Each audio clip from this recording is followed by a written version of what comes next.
ጥርሱን የነቀለበት ባህል አፉን የፈታበት ሀገርኛ ሴት ምልከታውን የገራበት ወግ ባለቤት ነው ኢትዮጵያዊው።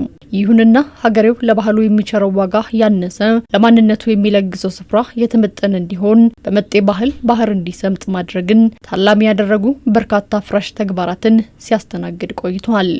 በእጃዙር ደግሞ በምዕራቡ ዓለም ቅኝ አገዛዝ ስር ወድቀናል። ለምን የምዕራቡ ዓለም አስተሳሰቦች ማለት ትውልድ አጥፊ የሆኑ አስተሳሰቦች በሶሻል ሚዲያውና በተለያዩ መንገዶች እየመጡ ትውልድን እየጎዱብን ነው። መጤ በባህል ብለን ከምንቀበለው በተጨማሪ ያው ብዙ አይነት ጉዳት አላቸው። እኛ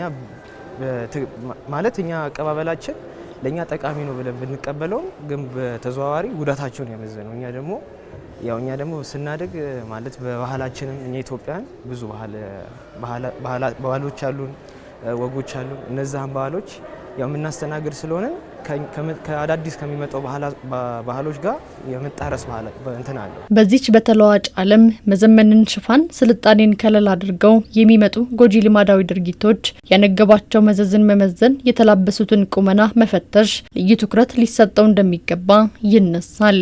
ለዚህም ወደ ሀገር የሚገቡ የመረጃ ፍሰትን በተገቢው ልክ መፈተሽና መመርመር ያሻል። ልጆች በተለይ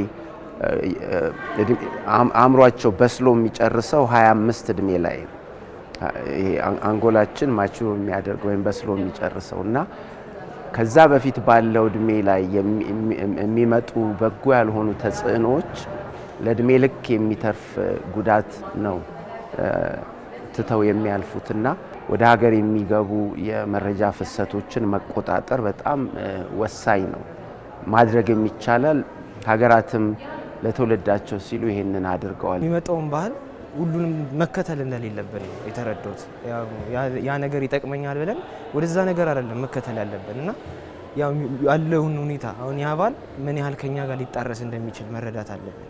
ባህሉ ሊጠቅመንም እኛ ይጠቅመናል ብለን ልናስበው እንችላለን፣ ግን በተዘዋዋሪ ጉዳትም ሊያደርስብን ስለሚችል ያን ባህል ቢያንስ ስለዛ ነገር ሂንቱ ቢኖረን ጥሩ ነው ብዬ አስባለሁ። በዚያ ጥሬን ከብስል ባለየ ክፉን ከመልካም መነጥል ባለመደ የለጋ እድሜ ላይ በወላጅ ልዩ ትኩረት በቤተሰብ ያላሰለሰ ጥረት በማንነቱ የሚኮራ ባህሉን ያከበረ ወጉን ያለቀቀ ትውልድ መፍጠር ይቻላል። ለዚህም ትውልድ የማንነቱ መታያም የኔነቱ መገለጫ የሆነው ቱባ ባህሉን በመጤ ባህሎችና በጎጂ ልማዳዊ ድርጊቶች እንዳይበርዝ ወላጅ ትልቁን ኃላፊነት መውሰድ እንደሚገባው ይመከራል። ትልቁ ስራ የሚጀምረው ከቤተሰብ ነው እና ልጆች ከፈጣሪ የተሰጡ አደራዎች ናቸው ለቤተሰብ እና ወላጆች ልጆቻችን ላይ ትኩረት ልናደርግ ይገባናል። አሁን ጊዜን መስጠት፣ ከልጆቻችን ጋር አብሮ ማሳለፍ፣ መነጋገር፣ መጫወት፣ ችግራቸውን መረዳት፣ ችግር እንኳን ሲገጥማቸው መፍትሄ ፍለጋ ወላጆች ጋር ፈጥነው የሚመጡበትን ሁኔታ ማመቻቸት። ይሄ በቃ እንደ ጓደኛ ስንሆናቸው እንደው የሚገጥማቸውንም ችግር እንኳን ለመፍትሄ ወደኛ ነው የሚመጡትና ከቤተሰብ ነው የሚጀምረው ስራው። የባህልና ስፖርት ሚኒስቴርም ትውልድ የመስራት አቅሙ በመጤ ባህል ላሽቆም የመፍጠር ችሎታው በጎጂ ልማዳዊ ድርጊቶች ተጠልፎ እንዳይቀር ተከታታይነት ያለው የግንዛቤ ማስጨበጫ ተግባራትን ሲሰራ መቆየቱን ያነሳ ሲሆን መሰል ትውልድን የማዳን ተግባራትም ተጠናክረው እንደሚቀጥሉ ተመላክቷል።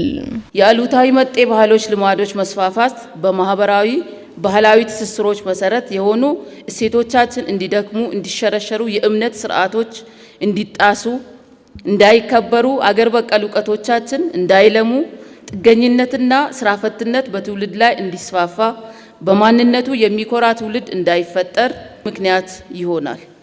ሚኒስቴር መስሪያ ቤታችን የችግሩን አሳሳቢነት በመረዳት የሚመለከታቸውን ባለድርሻ አካላትን በማስተባበር ቅንጅታዊ አሰራርን በመፍጠር በወጣቶች፣ በታዳጊዎች፣ በሴቶች እንዲሁም በመላው ማህበረሰብ ስብዕና እንዲሁም ልማት ላይ አሉታዊ ተጽዕኖ የሚያሳድሩ የአሉታዊ መጤ ልማዳዊ ድርጊቶችን ለመከላከል የሚያስችሉ በርካታ ስራዎችን እየሰራ ይገኛል።